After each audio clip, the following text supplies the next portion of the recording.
चार इमामेर एक इमाम, चार इमामेर एक इमाम, इमाम मालिक रहमतुल्लाह अलैहि, इमाम मालिक रहमतुल्लाह अलैहि, चार इमामेर एक इमाम, इमाम मालिक रहमतुल्लाह अलैहि मदीना शरीफे যখন চলাফেরা করতেন, ইমাম মালিক रहमतुल्लाह अलैहि পায়ে চটি পরে ঘুরতেন না, পায়ের চপ্পল পরে ঘুরতেন না। মদিনা শরীফের আবহাওয়া কেমন হাজী সাহেবদের জিজ্ঞাসা করবেন, মক্কা শরীফের আবহাওয়াটা কেমন হাজী সাহেবদের জিজ্ঞাসা করবেন।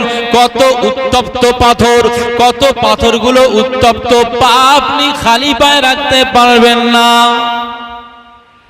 এর ভিতরে কেউ হাজী সাহেব আসে না? আচ্ছা, মক্কা মদিনার আবহাওয়া গরম না? পাথর সব জায়গায় ঠান্ডা না, কিছু পাথর ঠান্ডা, ওর ইতিহাস আলাদা। যেমন কাবা বাইতুল্লাহ শরীফের এই পাশে যে পাথরগুলো সাদা শ্বেত পাথর, মদিনার রওজার আকদাসে কিছু পাথর লাগানো সাদা পাথর, ও তো সেই আপনার সুইডেন না, আপনার নরওয়ে একটা ছোট্ট দেশ, সেই দেশ থেকে ওই পাথর নিয়ে আসা। আল্লাহর কি কুদরত! আল্লাহ এই পাথরটা এমন ভাবে সৃষ্টি করেছেন, এমন ভাবে তৈরি করেছেন, যত রোদ লাগে লাগুক ওই পাথর অটোমেটিক্যালি এসির মতো ঠান্ডা হয়ে থাকবে। জোরে বলুন সুবহানাল্লাহ। সৌদি গভর্নমেন্ট দেখলো যে অত্যন্ত গরম বালু পাথরের উপরে মানুষ তওয়াফ করতে পারবে না, তাই ওই দেশ থেকে ওই পাথর এনে মাতাফে, গোটা মাথাটাই ওই পাথর সেট করে লাগিয়ে দিয়েছে। একবার জোরে বলুন সুবহানাল্লাহ। ও পাথরের ইতিহাস আলাদা।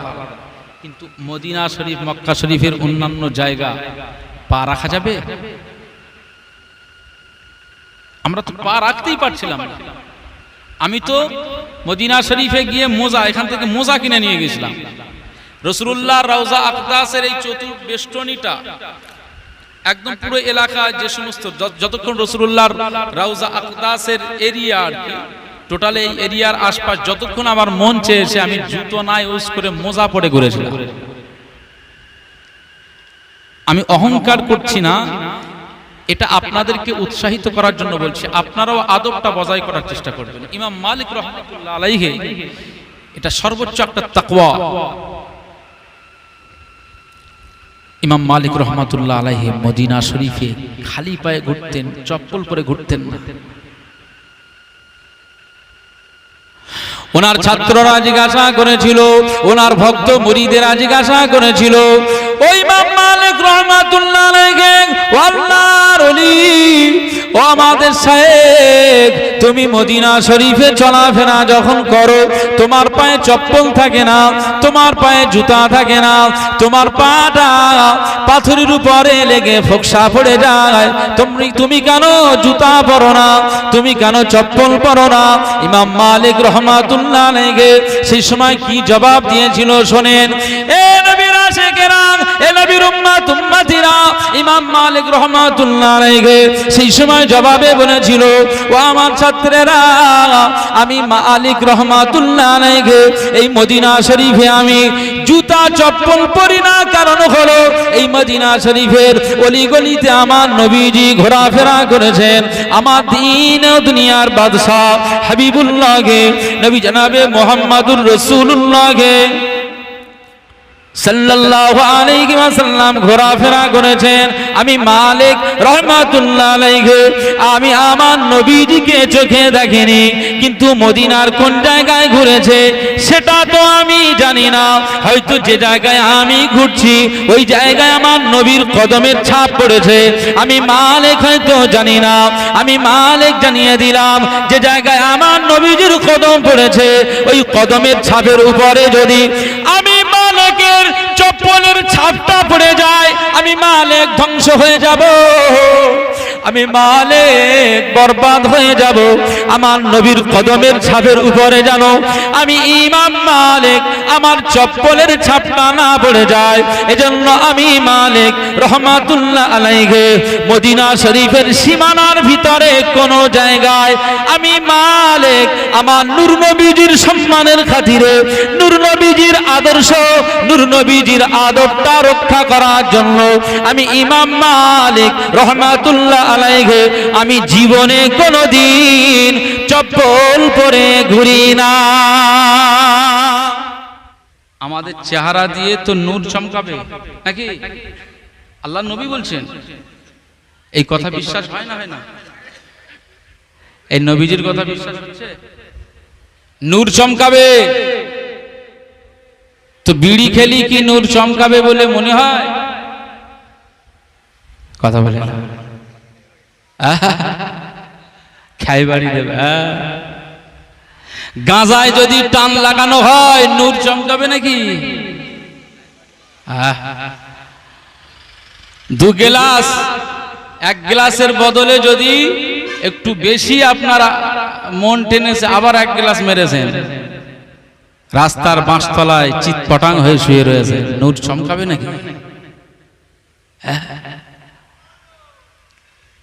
রাস্তার ধারে যে কাউন্টার গুলো, লটারির যে কাউন্টার গুলো রয়েছে, সব তো আমাদের চেহারা দেখে লটারি কাটতেছে। 20 টাকা, 30 টাকা, 60 টাকা, 500 টাকা প্রত্যেক দিন ইনকাম করি, তার ভিতরে আমার নিয়ত রয়েছে 100 টাকা লটারি কাটবো, বাকি 400 টাকার ভিতরে মাছ গোশত কিনে বাড়ি যাবো। এই 100 টাকার লটারি কেটে কিয়ামতের ময়দানে কি আপনার চেহারা দিয়ে নূর চমকাবে নাকি?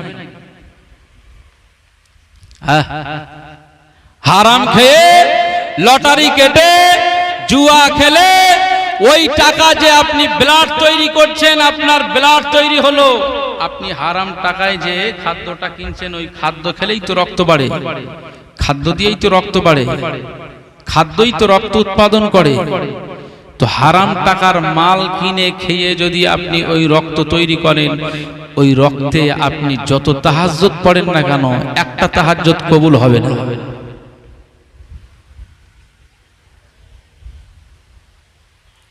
যেখানে আল্লাহ নিষেধ করেছে লটারি কাটা হারাম, জুয়া খেলা হারাম, আমাদের ঘরের ছেলেরা বোঝে না। এদেরকে কে বোঝাবে? কি এদের ব্রেনে ঢুকেছে? আল্লাহ আল্লাহ যিনি আমাদের খালিক, যিনি আমাদের সৃষ্টিকর্তা, তিনি যে নিষেধ করেছেন, এইটা আমাদের পছন্দ হয় না। এক চান্সে বড় লোক হব নাকি? এক চান্সে আমি ফ্ল্যাট তৈরি করব, ফ্ল্যাট কলজে যাবে। যারা লটারি কাটেন তওবা করেন, আজ থেকেই তওবা, জীবনে আর লটারি কাটবেন না। আপনার ঘরের বাচ্চা, যে বাচ্চা জন্মগ্রহণ করবে, আপনার এই হারাম টাকায় যে খাদ্য খাচ্ছেন, যে রক্ত তৈরি হচ্ছে, ওই ব্লাডেই ওই সন্তান জন্ম নেবে। ও বড় হয়ে ভালো আল্লাহওয়ালা হবে না, ও হারাম খার হয়ে যাবে। ও আপনার থেকে 3 ডবল হবে। আপনি 30 টাকার কাটেন আর ও কাটবে 500 টাকার, 3 ডবল হবে।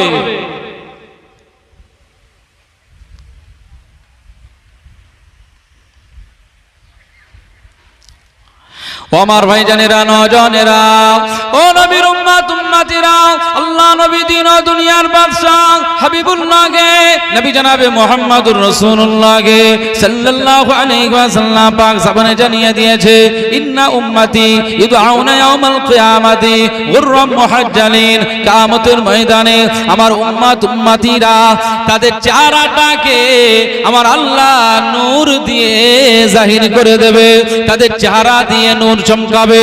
আমার আল্লাহ তাদেরকে ডেকে ডেকে জান্নাতের ভিতরে দিয়ে দেবে। আল্লাহ নবী সাহাবীরা জিজ্ঞাসা করলেন, ইয়া রাসূলুল্লাহ, ইয়া হাবিবাল্লাহ, এই চেহারাটা কিসের কারণে হবে? আল্লাহ নবী বললেন, মিন আসারিল উযু। তারা পৃথিবীর জমিনে কোরআন তেলাওয়াতের জন্য বসে যাবে, কোরআন তেলাওয়াতের আগে ওযু করে নেবে। তারা নামাজ পড়তে যাবে, নামাজের আগে ওযু করে নেবে। তারা জানাজার ময়দানে যাবে, জানাজার আগে ওযু করে নেবে।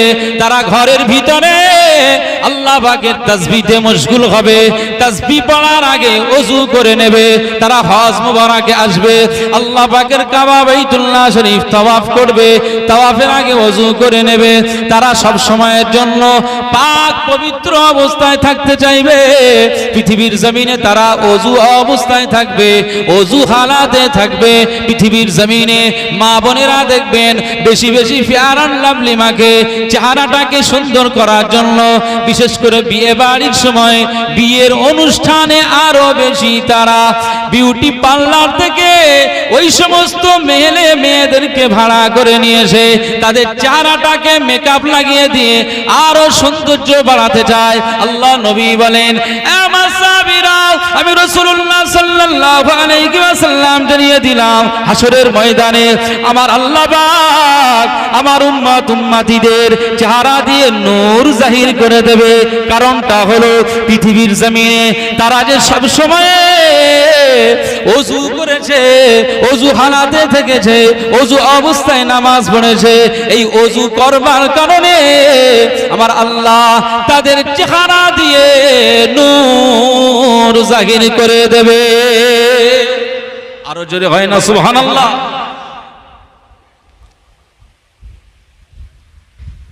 এই ওযু করবার কারণে, ওযু একটা মারাত্মক মেকআপ। এই যে ওযুটা করেন, এই ওযুটা মারাত্মক মেকআপ। আপনার মেকআপ, এই মেকআপটা পৃথিবীর কোনো মানুষ আপনাকে করে দেবে না। হাসরের ময়দানে আপনার এই চেহারা, যেখানে যেখানে আপনি ওযু করছেন, পানি লাগাচ্ছেন, এই অঙ্গগুলো আল্লাহ পাক আপনার এই সমস্ত অঙ্গগুলো হাসরের ময়দানে এই অঙ্গের ভিতর থেকে আল্লাহর নূর জাহির করে দেবে। জোরে বলুন সুবহানাল্লাহ।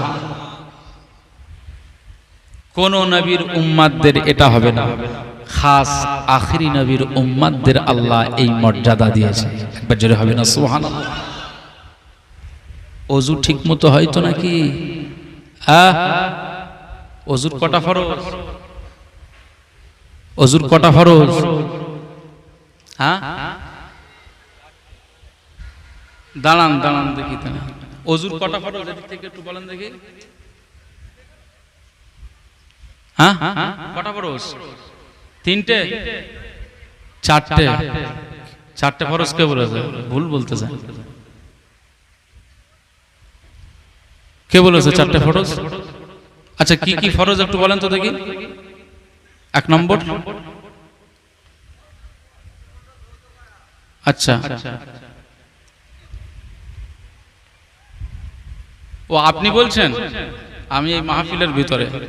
ঠিক আছে, আলহামদুলিল্লাহ, আপনারা যে বললেন চারটে, এটাই সঠিক অ্যান্সার। বলুন আলহামদুলিল্লাহ, বলুন সুবহানাল্লাহ।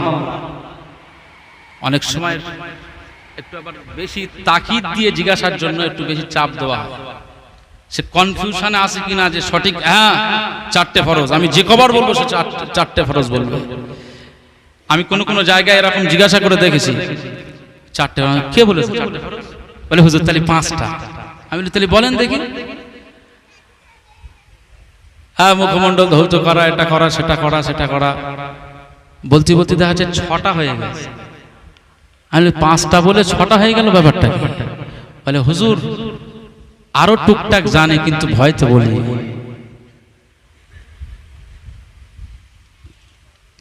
হ্যাঁ, যেটা জানা থাকবে যে চারটে, শুরুয়াত থেকে শেষ পর্যন্ত যে কবারই আপনার জিজ্ঞাসা করবে সেই ততবার আপনার অ্যান্সার থাকবে চারটে। এটা হচ্ছে কনফিডেন্স জ্ঞান, অ্যাপ্রোপ্রিয়েট আপনার ভিতরে আপনার আত্মবিশ্বাস থাকবে যে চারটে ফরজ, এটা আপনার জানা। তোনামোনা করলে হবে না, কারণ আবার গোসলের ফরজ তিনটে রয়েছে, অনেক সময় গুলিয়ে যায়। গোসলের ফরজ তিনটি আর ওযুর ফরজ চারটি। সবাই কিন্তু গোসলের ফরজ জানে না। না জানার কারণে আমাদের ঘরের অনেক যুবতী, অনেক যুবকেরা যারা নতুন বিবাহ শাদী করে, এই গোসলের ফরজ না জানার কারণে হয়তো গোসল করছে, কিন্তু গোসল ফরজ না আদায় হওয়ার কারণে কিন্তু তারা নাপাক থাকে। গোসল ফরজ আদায় না হওয়ার ফলে কি হয়? শরীর নাপাক থাকে। শুক্রবারে যেহেতু সারা সপ্তাহে তো বলে সেই সারাদিন গেল আলে আর জ্বলে, সন্ধেবেলা জোনাকের পিছনে আলো জ্বলে, এরকম কথা আছে। তো বিষয়টা হচ্ছে আমরা তো সারা সপ্তাহ নামাজের মানে নামাজের খেয়াল থাকে না, আর শুক্রবার আসলে ঠিকাদারের বলি যে মানে কাজ ফাঁকি দেওয়া, কাজ ছুটি করার জন্য, যে শুক্রবার আগামীকাল একটু নামাজ পড়বো বলে ছুটি দিতে হবে। এটা আমাদের অনেক মিস্ত্রিরা, অনেক কাজের লেবাররা অনেক বলে থাকে যে ঠিকাদার আমাদের ছুটি দিতে হবে, কাল শুক্রবার নামাজ পড়বো। ঘোড়ার ডিম ছুটিলে বাড়ি শুয়ে থাকে, নামাজ পড়ে। এরকম আছে না নেই? আবার যদিও বা সে নামাজ পড়ে, ওই যে কাজ কর্মের ছেলে, ওই যে শ্রমিক, ওই যে লেবার, ওই যে মিস্ত্রি যে ছুটি করে, শুক্রবারে নামাজ পড়তে আসে ঠিকই, কিন্তু ফরজ গোসল না জানার কারণে তার তো গোসল ফরজ আদায় হলো না, নাপাক শরীর নিয়ে কিন্তু মসজিদে ঢুকতেছে। এই কথা ঠিক না ভুল?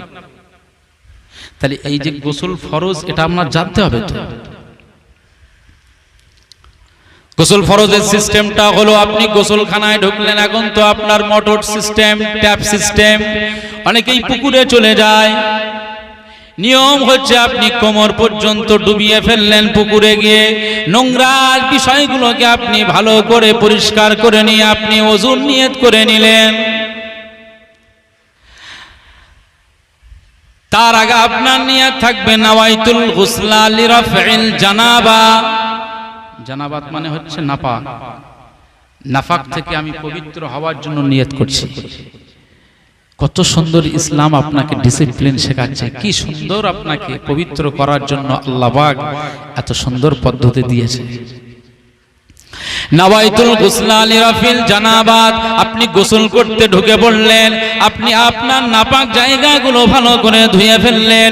এরপরে আপনার কাজ হলো আপনি দুই কবজিটা ভালো করে ধুয়ে ফেলা। দুই কবজিটা ধুয়ে ফেলার পরে আপনার কাজ হলো পানি নিয়ে কুলি করা। এই কুলিটা যেন গড়গড়া সহ হয়ে যায়, এই কুলিটা যেন গড়গড়া সহ হয়ে যায়। 3 বার গড়গড়া সহ কুলি করা গোসলের একটা ফরজ। গোসলের একটা ফরজ 3 বার গড়গড়া সহ পানি দিয়ে,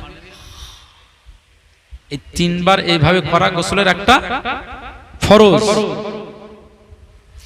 গোসলের 2 নাম্বার ফরজ হলো, আমার যে সমস্ত মা বোনেরা রয়েছেন আপনারাও শুনে রাখুন, গোসলের 1 নাম্বার ফরজ হলো গড়গড়া সহ কুলি করা, একটা ফরজ। নাম্বার 2, দ্বিতীয় নাম্বার ফরজ হলো নাকের ভিতরে পানি পৌঁছে দেওয়া।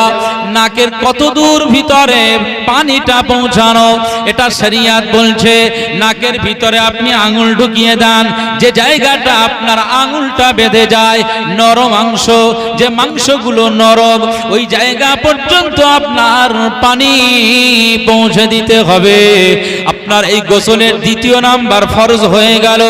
3 নাম্বার ফরজ হলো মাথা থেকে পা পর্যন্ত, পা থেকে মাথা অবধি আপনার শরীরটাকে ডুবিয়ে দেওয়া, শরীরটা ধুয়ে ফেলা, পরিচ্ছন্ন করে নেওয়া। এই পরিচ্ছন্নতার সাথে যদি আপনি গোসল করে নেন, এর ভিতরে খেয়াল রাখতে হবে কোনো জায়গায় যেন শুকিয়ে না থাকে, কোনো জায়গায় যেন শুকিয়ে না থাকে। যদি সামান্য কোনো জায়গায় শুকিয়ে থাকে, শরীরটা ধুয়ে ফেলা হলো, কিন্তু অল্প কোনো জায়গা আপনার শরীর ধোয়া হলো না, পানি পৌঁছালো না, ওই জায়গাটা শুকিয়ে রয়েছে, এই অবস্থায় যদি গা মুছে নেন, আপনি যদি গোসলখানা থেকে ভিতরে চলে আসেন, ওই গোসলটা ফরজ গোসল হবে না।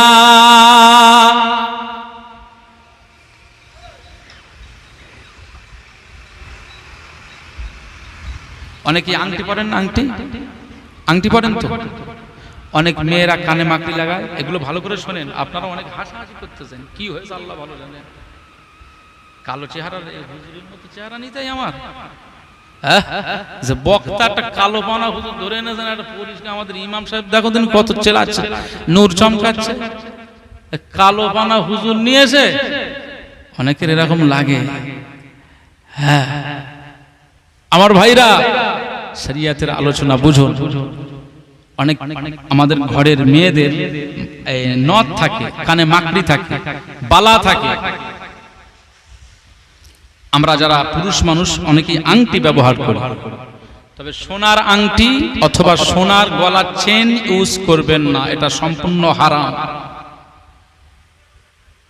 ওই অঙ্গগুলো জাহান্নামায় যাবে। পুরুষদের জন্য সোনা ব্যবহার করা কি হারাম। এখন তো আপডেট, আল্লাহ একটু টাকা দিয়েছে, জমির প্রমোটারি করে, দালালি করে বা বিভিন্ন জায়গা থেকে একটু এদিক সেদিক করে আল্লাহ বড়লোক করে দিয়েছে। ওরে বাবা, মেয়ের বিয়েতে তার জামাইয়ের জন্য 5 ভরি শুধু সোনা রেখেছে, শুধু জামাইকে দেবে বলে, আংটি, চেন, ঘড়ি সব সোনা সোনা। ওরে বাবা, নিজে জাহান্নামা আর তার জামাইটারও জাহান্নামায় ঢোকাবে বলে ওই প্ল্যান। এজন্য পুরুষদের জন্য সোনা কি ব্যবহার করা হারাম, ওটা মহিলাদের সৌন্দর্যের জন্য আল্লাহ দিয়েছেন। একবার জোরে বলুন সুবহানাল্লাহ, আরো জোরে বলুন সুবহানাল্লাহ। তবে মনে রাখবেন, আপনি যে ঘরের মায়ের, যে ঘরের বোনেদের স্বামী হয়েছেন, আপনার থেকে কিন্তু সোনার মহব্বত বেশি। গিয়ে দেখেন, আপনার থেকে আপনার ওই স্ত্রীর কাছে সোনার দামটা বেশি, সোনার মহব্বত বেশি। এটা আমি মজা করে বলছি না, স্বামীদের মর্যাদা বেশি, বিবিরা স্বামীকেই বেশি ভালোবাসে, তবে সোনাটাও ওরা বেশি ভালোবাসে। দেখবেন সোনার জিনিস এত মহব্বত করে, সারা জীবন পরবে না, শুধু ওর মধ্যে রেখে দেবে, মাঝে মধ্যে খুলে দেখবে আর শুধু বলবে সিটি গোল্ডের মাল নিয়ে আসো, পরে একটু কুটুম বাড়ি যায়। এরকম বলে না, বলে না? ওই মহব্বতের জিনিস ওটা রেখে দেবে কেন? আবার ওই মেয়েটার যখন বাচ্চা হবে, ছোট্ট কন্যা সন্তান হবে, ও যখন বড় হবে, ওই সন্তান জন্মের দিনে আবার স্বামীর কাছে আবদার করে, ও যে জন্মগ্রহণ করেছে ওর জন্য একটা কানের মাকড়ি করে দাও, ওর জন্য হাতের বালা করে দাও, এইসব করবে। এ মেয়েটার জন্য কিনে দিল। ওই মেয়েটার যখন বিবাহ হবে, ওই বিবাহের সময় মা তার ঘরের ওই শোকেসে রাখা, আলমারিতে রাখা ওই সোনার ভিতর থেকে আবার কানের দুল তার মেয়ের জন্য দেবে, হাতের বালা তার মেয়ের জন্য দেবে। এরকম আমাদের ঘরের মা বোনেরা করে না, করে না? এই সিস্টেম এত প্রিয় জিনিস।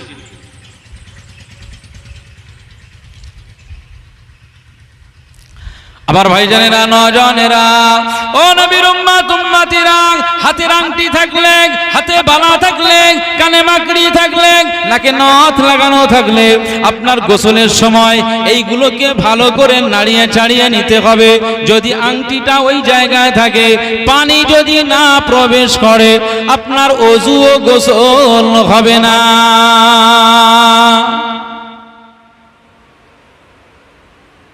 এক একজনের নাভি দেখবেন, এই আঙুলের যে গিরা না, আমাদের একটুখানি এই গিরা, এক গিরা হয়তো নাভির ভিতরে ঢুকে, এক একজনের 2-3 গিরা ঢুকে যায়, এত নাভির ভিতরের ছিদ্রটা বেশি।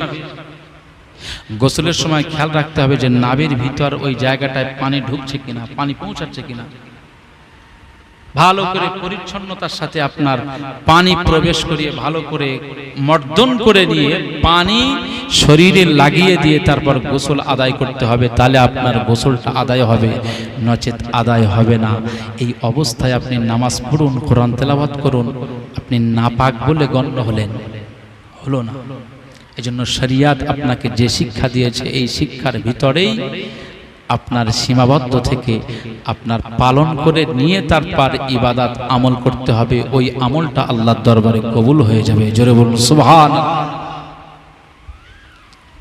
আল্লাহ নবী বলছেন যে আমার উম্মাত উম্মাতিরা ওযু করবে, এই ওযু করার কারণে, ওযু করার প্রভাবে আল্লাহ তাদের চেহারা দিয়ে নূর জাহির করে দেবে।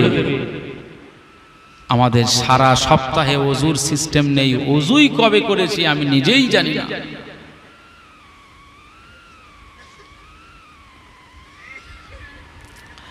আমার ভাইজানেরা, নজনেরা, ও সোনার মানিকেরা, আল্লাহ নবী দিন ও দুনিয়ার বাদশা হাবিবুল্লাহ নবী জনাবে মুহাম্মদুর রাসূলুল্লাহ সাল্লাল্লাহু আলাইহি ওয়াসাল্লাম পাক জবানে জানিয়ে দিয়েছে, পৃথিবীর জমিনে আমার উম্মত উম্মতিরা যখন নামাজ আদা করে, আল্লাহর জন্য তারা যখন কপালটা সিজদায় দিয়ে যায়, আল্লাহর জন্য তারা যখন কপালটা সিজদায় দিয়ে দেয়, আমি রাসূলুল্লাহ সাল্লাল্লাহু আলাইহি ওয়াসাল্লাম জানিয়ে দিলাম, এই কপালটা যখন সিজদায় পড়ে যায়, সিজদায় পড়ে যাওয়ার কারণে, এই কপালটা মাটি স্পর্শ করার কারণে কারণে, বারবার সিজদা লাগবার কারণে তাদের কপালটা একটা কালো দাগ হয়ে যায়।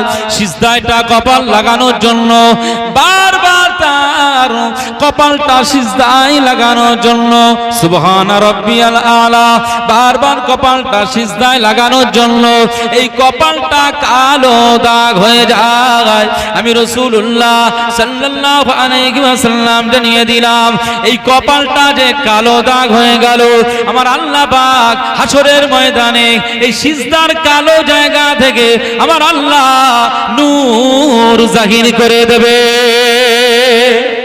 আরো জোরে বলুন সুবহানাল্লাহ। এখন নামাজ হবে না পিছনে উল্টে শুয়ে থাকবে আপনার ব্যাপার। আমি আপনাকে হেদায়েত করতে আসিনি, হেদায়েত আমার হাতে নেই। আল্লাহ পাক সুযোগ দিয়েছেন তাই আমি আসতে পেরেছি, দু চার কথা বলছি। কষ্ট হচ্ছে নাকি আপনাদের? একটু মহব্বতের সঙ্গে দুরূদ শরীফ আল্লাহুম্মা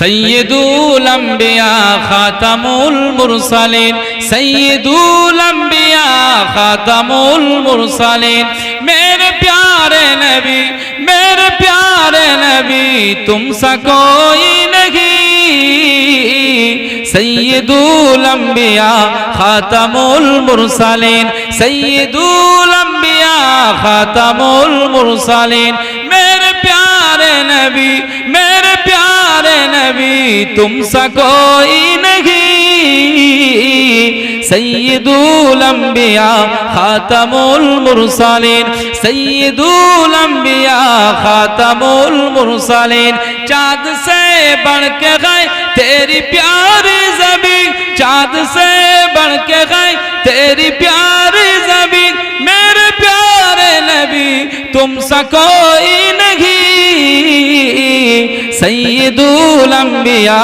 खातमुल मुरसलिन, सय्यदुल अंबिया खातमुल मुरसलिन, अल्लाहुम्मा सल्लि अला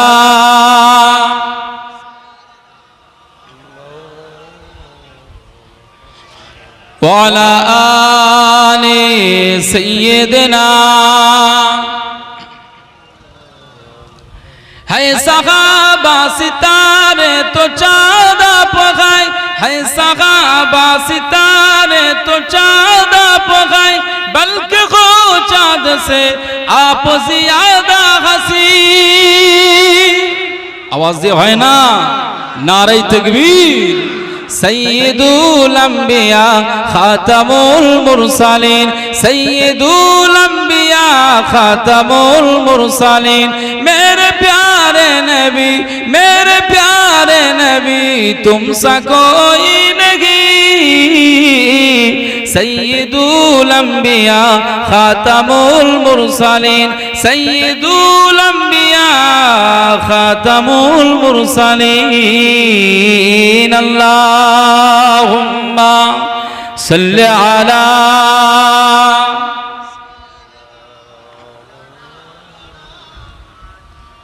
वाला आले सय्यदना। আমার দিনদার ইমানদার ভাইরা, আল্লাহওয়ালা বাবাজিরা, আল্লাহ নবীর প্রাণ প্রিয় সাহাবী হযরতে বেলাল রাদিয়াল্লাহু তাআলা আনহু যখন ওযু করতেন, ওযুর যে ফজিলত, আল্লাহ নবীর সাহাবী হযরত বেলাল রাদিয়াল্লাহু তাআলা আনহু যখন ওযু করতেন, ওযু করার সাথে সাথে 2 রাকাত তাহিয়াতুল ওযুর নামাজ আদা করতেন। একবার জোরে বলুন সুবহানাল্লাহ। ওযু করার পরে 2 রাকাত তাহিয়াতুল ওযু। আর মসজিদে যখন ঢোকা হয়, মসজিদের ভিতরে গিয়ে, মসজিদের একটা হক রয়েছে, মসজিদের ভিতরে ঢুকে একদম এট ফার্স্ট মসজিদে ঢুকলেই প্রথম যে নামাজটা আপনাকে পড়তে হয় তাহিয়াতুল মসজিদ। মসজিদের হক আদায় হয়ে যাবে। ওযুর হক, ওযু করবার পরে 2 রাকাত তাহিয়াতুল ওযুর নামাজ যারা খুব আল্লাহওয়ালা হয়ে যায় তারা এই ওযু করার সাথে সাথে 2 রাকাত তাহিয়াতুল ওযুর নামাজ পড়ে।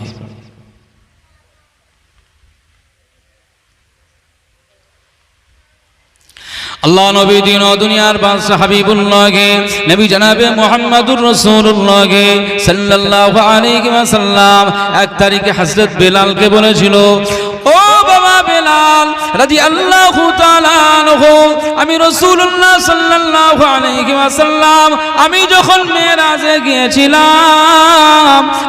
মেরাজে গিয়েছিলাম আমাকে ফেরেশতা জিবরিল আমিন আলাইহিস সালাম জান্নাত আর জাহান্নাম পরিদর্শন করাচ্ছিল। আমি রাসূলুল্লাহ সাল্লাল্লাহু আলাইহি ওয়াসাল্লাম আমি যখন জান্নাত আর জাহান্নাম দেখি, জান্নাতের কাছাকাছি পৌঁছে গেলাম। বাবা বেলাল, ও বাবা বেলাল রাদিয়াল্লাহু তাআলা আনহু, আমি রাসূলুল্লাহ সাল্লাল্লাহু আলাইহি ওয়াসাল্লাম জানিয়ে দিলাম আমি জান্নাতের দরওয়াজার কাছে পৌঁছালাম। আমি দরওয়াজার কাছে গিয়ে দেখি জান্নাতের ভিতরে তোমার পায়ের আওয়াজ আমি শুনতে পাচ্ছি।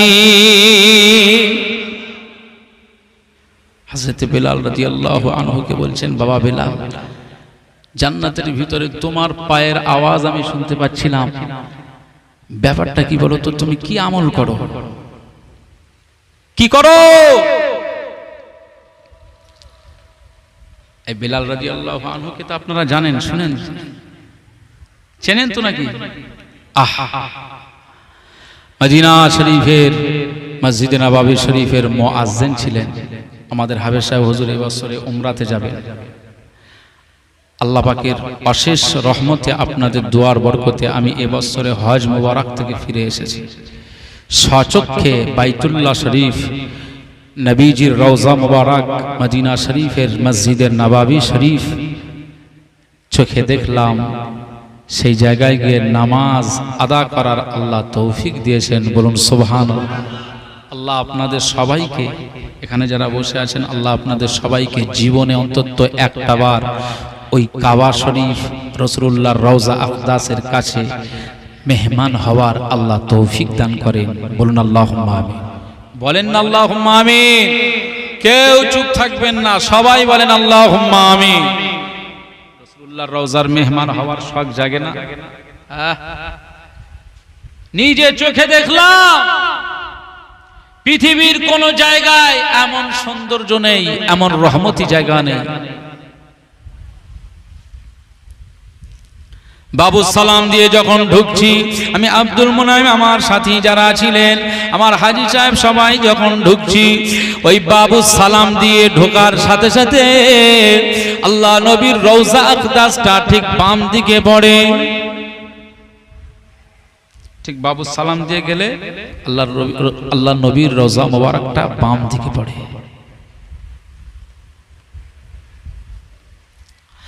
ও ভাই জানেরা, নওজওয়ানেরা, যুবকেরা, কি নবী আমরা পেলাম, কি রাসূল আমরা পেলাম। আল্লাহ নবী বললেন, আমার এই জায়গাটা জান্নাতি জায়গা। আমি আব্দুল মুনাইম জানিয়ে দিলাম আপনাদেরকে। বাবু সালাম দিয়ে যখন ঢুকলাম, আল্লাহ নবী দরবারের কাছে গিয়ে যখন বাম দিক তাকিয়ে আল্লাহ নবীর কবর মুবারক সোজাসুজি ওই যে সোনালী ছিদ্র করা আছে, ওই ছিদ্রের ভিতর থেকে একটু তাকিয়ে সালাম দিতে হয়। আসসালাতু আসসালামু আলাইকা ইয়া রাসূলুল্লাহ, আসসালাতু আসসালামু আলাইকা ইয়া হাবিবাল্লাহ, আসসালাতু আসসালামু আলাইকা ইয়া সাইয়্যিদাল মুরসালিন ইয়া রাহমাতাল লিল আলামিন, আসসালাতু আসসালামু আলাইকা ইয়া শাফিআল মুযনিবিন, আসসালাতু আসসালামু আলাইকা ইয়া রাহমাতাল লিল আলামিন। এভাবে প্রত্যেকটি উম্মাতের আগে সালাম জানায়। আল্লাহ নবীর ওই যে সোনালী ছিদ্রের ভিতর থেকে যে সালামটা জানায়, আল্লাহ নবীর কবর মুবারকের দিকে যখন এইভাবে সালামটা দেওয়া হয়, ওই জায়গাটা এত আবেগ তৈরি হয়ে যায়, এত মোহাব্বত তৈরি হয়ে যায়।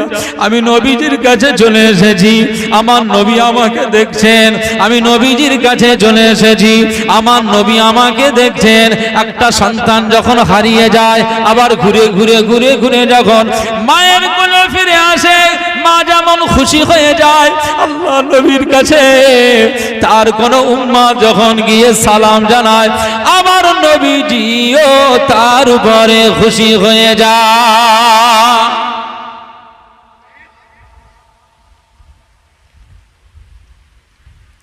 আমি যখন ওই জায়গায় গেলাম, মনে হলো যে আমি জান্নাতের ভিতরে ঢুকে পড়েছি। একবার জোরে বলুন সুবহানাল্লাহ।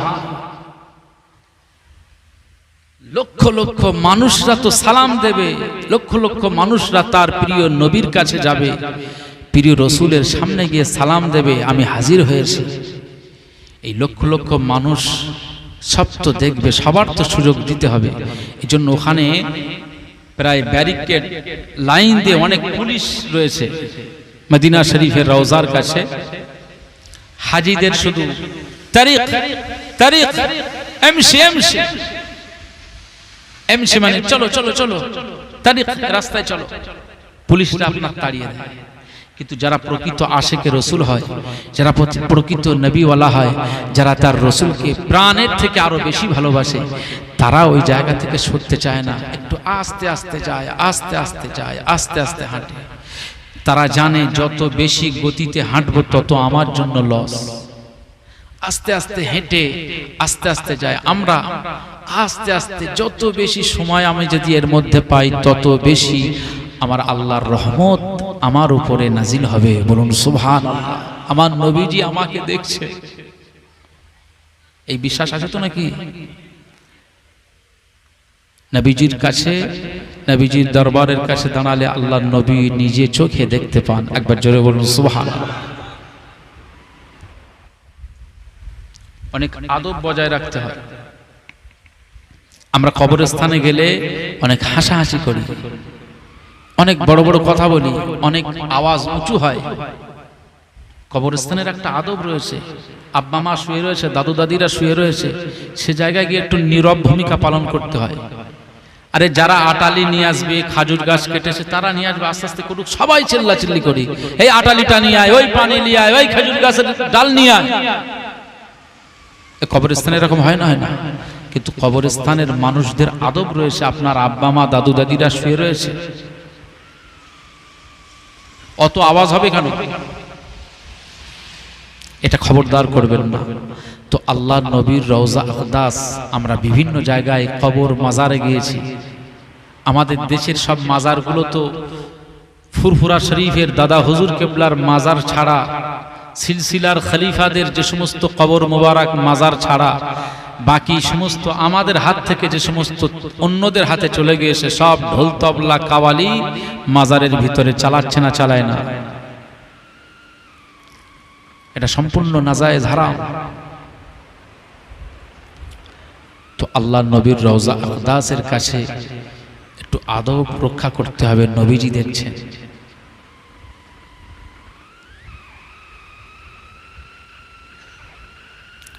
আল্লাহ নবী দেখছেন তুমি যে হাজির হয়েছো, তোমার আচরণের ভিতরে যদি বেয়াদবি হয়ে যায়, তাহলে মদিনা শরীফে গিয়ে তোমার কোনো লাভ হবে না।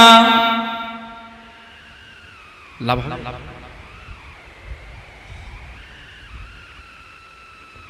তুমি যদি মনে করো যে আমি ইকো পার্কে ঢুকে গেছি মদিনা শরীফে গিয়ে, হ্যাঁ হুট তাঙ্গা করতেছো, আল্লাহর নবী দেখছেন তোমার আচরণ, তোমার এই বিয়াদবিটা আল্লাহর নবীর পছন্দ হলো না। আল্লাহর নবীর যেটা অপছন্দ হয় সেটা খুদ আল্লাহ পাকের অপছন্দ হয়ে যায়। তাহলে এই হাজী সাহেবের মদিনা শরীফে গিয়ে লাভ হলো নাকি? কত হাজী সাহেবদের দেখা গিয়েছে, কত হাজী সাহেবেরা মদিনা শরীফের আশেপাশে সিগারেট টানতেছে। বলুন নাউজুবিল্লাহ। পরিবর্তন হওয়ার জন্য যাওয়া, না সেখান থেকে আমার আবু জেহেল মার্কা হয়ে ফিরে আসা? কোনটা? মানুষ যায় তো পরিবর্তন হওয়ার জন্য। আবু বকর হবে, উমর হবে, উসমান হবে, কিন্তু মক্কা শরীফ থেকে যদি আবু জেহেল হয়ে বাড়ি ফিরে ওর কোনো লাভ আছে? আল্লাহ নবীর রওজার কাছে যদি আপনার দ্বারায় বেয়াদবি হয়ে যায়, আল্লাহ নবী কষ্ট পাবেন। আল্লাহ নবী যদি কষ্ট পান, আমার আল্লাহ পাক কষ্ট পান। আমার আল্লাহ কষ্ট পাওয়া মানে আপনার মতো হাজী সাহেবকে আমার আল্লাহ জান্নাতি বানাবে না। আমার আল্লাহ আপনার মতো হাজী সাহেবকে জাহান্নামার গোলাম বানিয়ে দেবে। এ নওজওয়ানেরা, যুবকেরা, মদিনা শরীফের আদব রয়েছে, মদিনা শরীফের সম্মান রয়েছে, মদিনা শরীফের ইজ্জত রয়েছে। আল্লাহ নবীর রওজার আকদাসের কাছে গিয়ে বেয়াদবি যেন না হয়, এটা খেয়াল রাখবেন। আল্লাহ নবীর রওজার কাছে গিয়ে যেন বেয়াদবি না হয়, এটা খেয়াল রাখবেন। আল্লাহ নবীর রওজার কাছে গিয়ে যেন বেয়াদবি না হয়। বেয়াদবি যদি হয়ে যায়, বেয়াদবি যদি হয়ে যায়, তোমার নসিবটা বরবাদ হয়ে যাবে। আর যদি আল্লাহ নবীর দরবারে গিয়ে যদি তোমার আদব, আখলাক, চরিত্র, আচরণ, আদর্শ যদি ঠিক থাকে, তোমার দ্বারায় যদি আল্লাহ নবী খুশি হয়ে যান, তোমার চলাফেরায় যদি আমার খুদ নবী রাসূলুল্লাহ খুশি হয়ে যান, আমার হাবিবুল্লাহ যদি খুশি হয়ে যান, আমার নবীজি যদি খুশি হয়ে যান, তোমার ওখানে গিয়ে যদি তোমার চলাফেরায় আমার নবীজি খুশি হয়ে যান, আপনার নবী খুশি হওয়া মানে আপনার মালিক রব্বে করিম আল্লাহ তাআলা খুশি হয়ে যাবে।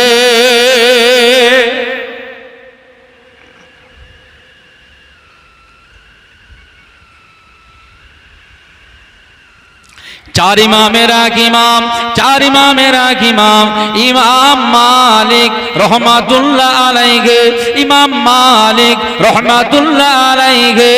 চার ইমামের এক ইমাম, ইমাম মালিক রহমাতুল্লাহ আলাইহি মদিনা শরীফে যখন চলাফেরা করতেন, ইমাম মালিক রহমাতুল্লাহ আলাইহি পায়ে চটি পরে ঘুরতেন না, পায়ের চপ্পল পরে ঘুরতেন না।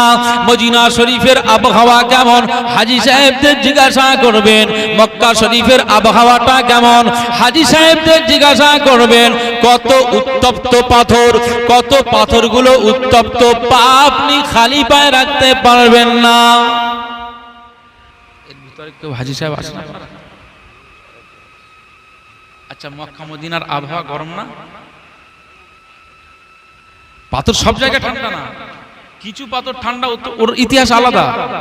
যেমন কাবা বাইতুল্লাহ শরীফের এই পাশে যে পাথরগুলো সাদা শ্বেত পাথর, মদিনার রওজার আকদাসে কিছু পাথর লাগানো সাদা পাথর, ও তো সেই আপনার সুইডেন না, আপনার নরওয়ে একটা ছোট্ট দেশ, সেই দেশ থেকে ওই পাথর নিয়ে আসা। আল্লাহর কি কুদরত! আল্লাহ এই পাথরটা এমন ভাবে সৃষ্টি করেছেন, এমন ভাবে তৈরি করেছেন, যত রোদ লাগে লাগুক ওই পাথর অটোমেটিক্যালি এসির মতো ঠান্ডা হয়ে থাকবে। জোরে বলুন সুবহানাল্লাহ। সৌদি গভর্নমেন্ট দেখলো যে অত্যন্ত গরম বালু পাথরের উপরে মানুষ তওয়াফ করতে পারবে না, তাই ওই দেশ থেকে ওই পাথর এনে মাতাফে, গোটা মাথাটাই ওই পাথর সেট করে লাগিয়ে দিয়েছে। একবার জোরে বলুন সুবহানাল্লাহ। ও পাথরের ইতিহাস আলাদা। কিন্তু মদিনা শরীফ, মক্কা শরীফের অন্যান্য জায়গা পা রাখা যাবে? আমরা তো পা রাখতেই পারছিলাম না। আমি তো মদিনা শরীফে গিয়ে মোজা, এখান থেকে মোজা কিনে নিয়ে গেছিলাম। রাসূলুল্লাহ রওজা আকদাসের এই চতুর্বেষ্টনীটা একদম পুরো এলাকা, যে সমস্ত যতক্ষণ রাসূলুল্লাহর রওজা আকদাসের এরিয়া আর কি, টোটাল এই এরিয়ার আশপাশ যতক্ষণ আমার মন চেয়েছে আমি জুতো না ইউজ করে মোজা পরে ঘুরেছিলাম। আমি অহংকার করছি না, এটা আপনাদেরকে উৎসাহিত করার জন্য বলছি। আপনারাও আদবটা বজায় করার চেষ্টা করবেন। ইমাম মালিক রহমাতুল্লাহ আলাইহি এটা সর্বোচ্চ একটা তাকওয়া। ইমাম মালিক রহমাতুল্লাহ আলাইহি মদিনা শরীফে খালি পায়ে ঘুরতেন, চপ্পল পরে ঘুরতেন না। ওনার ছাত্ররা জিজ্ঞাসা করেছিল, ওনার ভক্ত মুরিদেরা জিজ্ঞাসা করেছিল, ওই ইমাম মালিক রহমাতুল্লাহ আলাইহি আল্লাহর ওলি, ও আমাদের শায়েখ, তুমি মদিনা শরীফে চলাফেরা যখন করো, তোমার পায়ে চপ্পল থাকে না, তোমার পায়ে জুতা থাকে না, তোমার পাটা পাথরের উপরে লেগে ফোকসা পড়ে যায়, তুমি কেন জুতা পরো না, তুমি কেন চপ্পল পরো না? ইমাম মালিক রহমাতুল্লাহ আলাইহি সেই সময় কি জবাব দিয়েছিল শোনেন। এ নবীর আশিকেরা, এ নবীর উম্মত উম্মতিরা, ইমাম মালিক রহমাতুল্লাহ আলাইহি সেই সময় জবাবে বলেছিল, ও আমার ছাত্রেরা, আমি মালিক রহমাতুল্লাহ আলাইহি এই মদিনা শরীফে আমি জুতা চপ্পল পরি না, কারণ হলো এই মদিনা শরীফের অলিগলিতে আমার নবীজি ঘোরাফেরা করেছেন, আমার দ্বীন ও দুনিয়ার বাদশা হাবিবুল্লাহকে, নবী জনাবে মুহাম্মদুর রাসূলুল্লাহকে সাল্লাল্লাহু আলাইহি ওয়াসাল্লাম ঘোরাফেরা করেছেন। আমি মালিক রহমাতুল্লাহ আলাইহি আমি আমার নবীজিকে চোখে দেখিনি, কিন্তু মদিনার কোন জায়গায় ঘুরেছে সেটা তো আমি জানি না। হয়তো যে জায়গায় আমি ঘুরছি ওই জায়গায় আমার নবীর কদমের ছাপ পড়েছে, আমি মালিক হয়তো জানি না। আমি মালিক জানিয়ে দিলাম, যে জায়গায় আমার নবীজির কদম পড়েছে ওই কদমের ছাপের উপরে যদি আমি মালিকের চপ্পলের ছাপটা পড়ে যায়, আমি মালিক ধ্বংস হয়ে যাব, আমি মালিক বরবাদ হয়ে যাব। আমার নবীর কদমের ছাপের উপরে জানো আমি ইমাম মালিক আমার চপ্পলের ছাপটা না পড়ে যায়, এজন্য আমি মালিক রহমাতুল্লাহ আলাইহি মদিনা শরীফের সীমানার ভিতরে কোন জায়গায় আমি মালিক আমার নূর নবীজির সম্মানের খাতিরে, নূর নবীজির আদর্শ, নূর নবীজির আদবটা রক্ষা করার জন্য আমি ইমাম মালিক রহমাতুল্লাহ আলাইহি আমি জীবনে কোনদিন চপ্পল পরে ঘুরি না।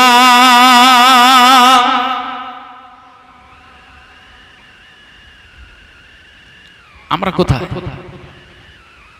সিগারেট টানছে, ওই ধোঁয়া উড়ে উড়ে উড়ে উড়ে যদি নবীজির রওজা মোবারকে ঢোকে, আল্লাহর নবী খুশি হবে? কত সাবধানতা অবলম্বন করতে হবে। ওই মদিনা শরীফে আপনাদের হাফেজা হুজুর যাবে, আল্লাহ কবুল করুন আপনাদের সবাইকে, আল্লাহ ওই জায়গার মেহমান হওয়ার আল্লাহ তৌফিক দান করুন। বলুন সকলে আল্লাহুম্মা আমিন। আরো জোরে সরে বলুন আল্লাহুম্মা আমিন। আমাদের ঘরের মা বোনেদের আমরা বেশি বাইরে ঘুরি, মা বোনরা বেশি বাইরে ঘুরতে পারে না, কোন জায়গায় আপনার নিয়ে যেতে হবে না, মা বোনদের আজমির শরীফে নিয়ে যেতে হবে না, ফুরফুরা শরীফে নিয়ে যেতে হবে না। আমি বলছি ফুরফুরা শরীফ আজমিরে নিয়ে গিয়ে মা বোনদের নিয়ে গিয়ে হয়তো সওয়াবের জায়গা গোনা হয়ে যেতে পারে, কিন্তু আপনার ওই ঘরের বিবি, ঘরের মা বোনদেরকে আমি একটা জায়গায় নিয়ে যেতে বলবো। যদি আপনার টাকা থাকে বা তাদের ঘোরানোর জন্য আপনি টাকা জোগাড় করুন। আমার ঘরের মা বোনেরা নবীর উম্মত, শুধু আপনি একা নন, আপনার ঘরের বিবি, আপনার ঘরের মেয়ে, আপনার ঘরের মা নবীর উম্মত। সুতরাং আপনি একা মক্কায় মদিনা কেন যাবেন? আপনার ঘরের বিবি, আপনার ঘরের মা, আপনার ঘরের মেয়ে, তাদেরকে সঙ্গে নিয়ে আপনি মক্কা মদিনাতে নিয়ে যান। ওই জায়গায় নিয়ে গেলে আপনার গুনার বদলে আল্লাহ সওয়াবে পরিপূর্ণ করে দেবে। জোরে বলুন সুবহান।